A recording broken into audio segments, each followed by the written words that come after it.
అది ఇప్పుడు ఏది చేసినా కూడా అది రివర్స్గా వస్తున్నటువంటి పరిస్థితి.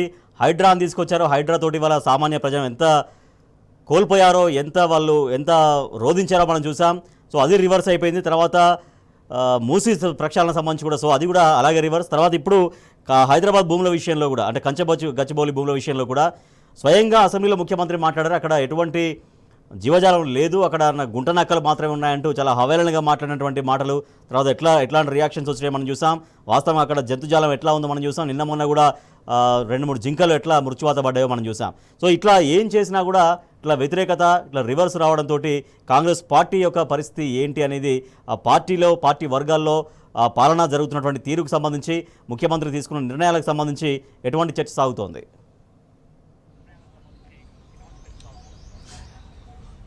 ముఖ్యంగా ముఖ్యమంత్రి రేవంత్ రెడ్డి తీసుకుంటున్నటువంటి నిర్ణయాలు, పరిపాలన అనుభవం లేకపోవడం వల్లే ఇటువంటి సమస్యలు తలెత్తుతున్నాయి.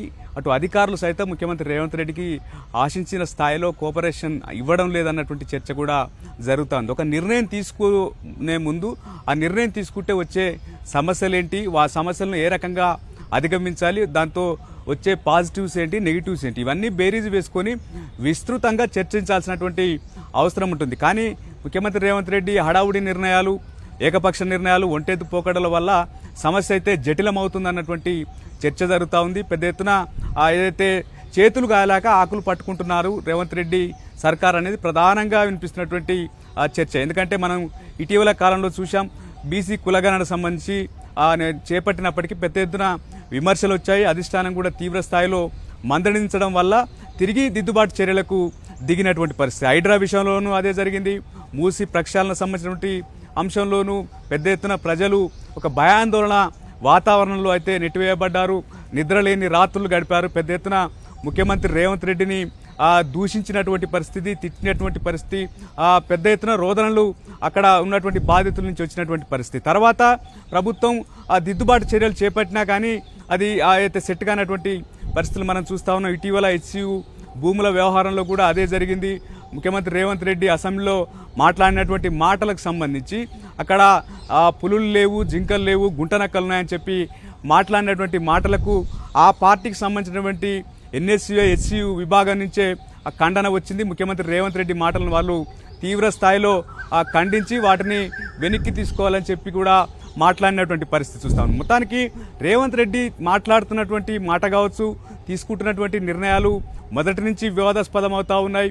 అటు అధికారులు ఆశించిన స్థాయిలో వారికి సహకారం అందిస్తున్నారా లేదా, లేకపోతే రేవంత్ రెడ్డి ఏకపక్షంగా ఒంటెత్తు పోకడంతో ముందుకెళ్తున్నారా అనేటువంటి చర్చ అయితే జరుగుతోంది. పలువురు మంత్రులు ఇదే అభిప్రాయం వ్యక్తం చేస్తూ ఉన్నారు. అందరితో చర్చించి దీనివల్ల వచ్చే లాభ నష్టాలను బేరీజ్ వేసుకొని ముందుకు పోవాల్సినటువంటి అవసరం ఉంటుంది. కానీ అలా హడావుడి నిర్ణయాల వల్ల నష్టం చేకూరుతుంది.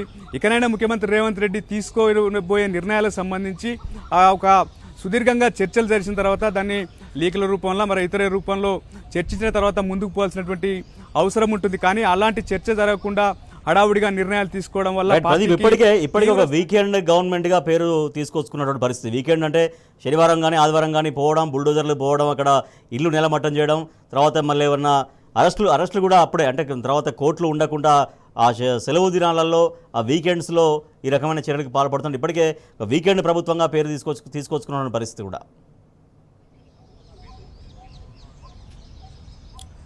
అనేక సార్లు కోర్టులు కూడా ఈ అంశానికి సంబంధించి ప్రశ్నించాయి, ప్రభుత్వాన్ని పెద్ద ఎత్తున మందలించాయి కూడా. ఎందుకంటే వీకెండ్లోనే అటు హైడ్రా, మూసీలకు సంబంధించినటువంటి కూల్చివేతలు కావచ్చు, లేదా ఎవరైతే ప్రభుత్వం కక్షగట్టి అరెస్టులు చేసే అంశానికి సంబంధించి వారికి బెయిల్ రాకుండా ఉండడం కోసం చేస్తున్నటువంటి నిర్ణయాలకు సంబంధించి వీకెండ్లో అయితే నిర్ణయాలు తీసుకుంటున్నారు.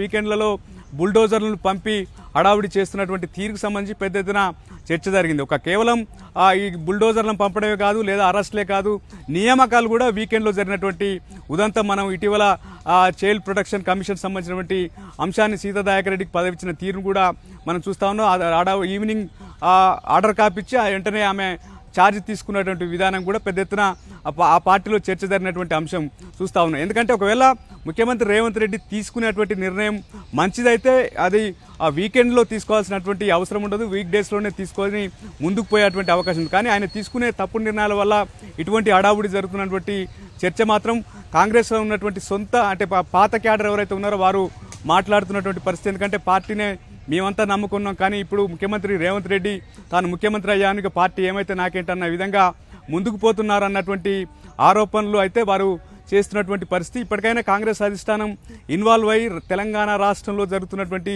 నిర్ణయాలు, ప్రభుత్వం తీసుకుంటున్నటువంటి నిర్ణయాలకు సంబంధించి పునఃసమీక్షించి పార్టీ పటిష్టతకు, పార్టీని ఆ తెలంగాణలో కాపాడుకోవడం కోసం ముందుకు పోవాల్సినటువంటి అవసరం ఉంటుందని చెప్పి మాత్రం వాళ్ళు పార్టీని డిమాండ్ చేస్తూ ఉన్నారు.